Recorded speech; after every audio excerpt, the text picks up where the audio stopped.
এই মগা, আমাকে এক কাপ চা দাও তো। মগা ঝড়ের গড়িতে চা নিয়ে আসে। চিত্রার পাশে চেয়ারটা টেনে তাতে বসলো লিখন শাহ। এরপর মগাকে বলল, দারুণ চা করো তো তুমি। কাচুমচু হয়ে হাসলো মগা। ভাবে বোঝা গেল প্রশংসা শুনে ভীষণ লজ্জা পেয়েছে। এদিকে মগার ভাবভঙ্গি দেখে হেসে উঠল চিত্রা। চিত্রার হাসির সেই দৃশ্য মুগ্ধ হয়ে দেখছে মগা। মাতব্বর বাড়ির কামলা সে চিত্রনায়ক লিখন শাহ এবং চিত্রনায়িকা চিত্রা দেবীর সেবা করার দায়িত্ব তাকে দেওয়া হয়েছে। চিত্রার সুন্দর মুখশ্রীর সামনে সব সময় থাকতে পারবে ভেবে মগা ভীষণ খুশি। চিত্রা বলল, তোমার ভাইয়ের নামটা যেন কি? 4 ফুট উচ্চতায় মগা উৎসাহ নিয়ে জবাব দিলেন, মদন। চিত্রার হাসি পায় অনেক কষ্টে চেপে রাখল।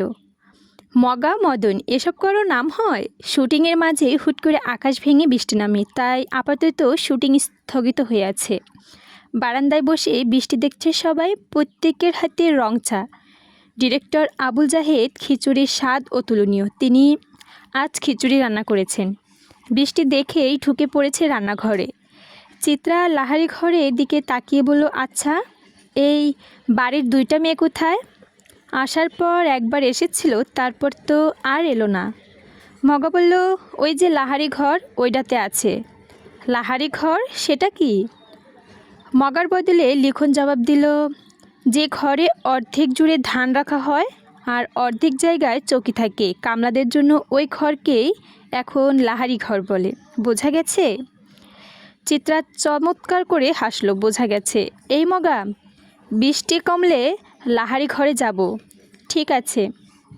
চিত্রার এই মগা নামটা যেন মুহূর্তেই মগার জগৎ সাংসারিক স্বর্গ করে তুলে। সে বাধ্যের মতো মাথা নেড়ে বলল, আচ্ছা আপা। চিত্রলিখনের দিকে তাকিয়ে বলল, তুমি যাবা? ওই তো সামনেই, আলসেমি করো না।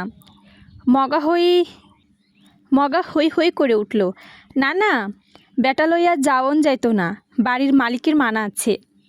মগা না করার তীব্রতা দেখে ভীষণ অবাক হয় সবাই। চিত্রা প্রশ্ন করল, মানা কেন? বাড়ির বড় ছেলেটারে তো আপনারা দেখেন নাই, আগুন সুন্দরী। এই লিখন ভাইয়ের লাহান বিলায় চোখা। ছেলেটারি স্কুল ছাড়া আর কোনো হানেই যাইতে দেয় না। বাড়ি দিবার আগে কইয়া রাখছে, লাহারি ঘরে বেডা মানুষ না যাইতে। এই সেটিডারে লইয়া বহুতটা ইচ্ছা আছে। চিত্রা বেশ কৌতূহলী বোধ করল। লিখন তীক্ষ্ণ খোলা চোখে লাহারি ঘরের দিকে তাকালো। 1.5 দিন হলো এখনও এসেছে। উঠোনের শেষ মাথায় থাকা লাহারি ঘরটা একবারও মনোযোগ দিয়ে দেখা হয়নি। সামনে দরজাটা বন্ধ। 2টো ছোট মেয়ে এসেছিল ঘরটার ডান পাশ দিয়ে। ঘরটার ডানে বাঁয়ে পেছনে গাছপালা। বাড়িটা পুরনো হলেও দারুণ।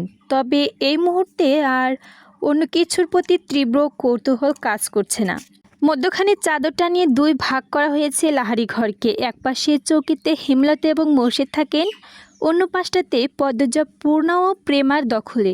লাহারি ঘরের পেছনে ঘরটিতে আপাতত প্রধান দরজা হিসেবে ব্যবহৃত হচ্ছে।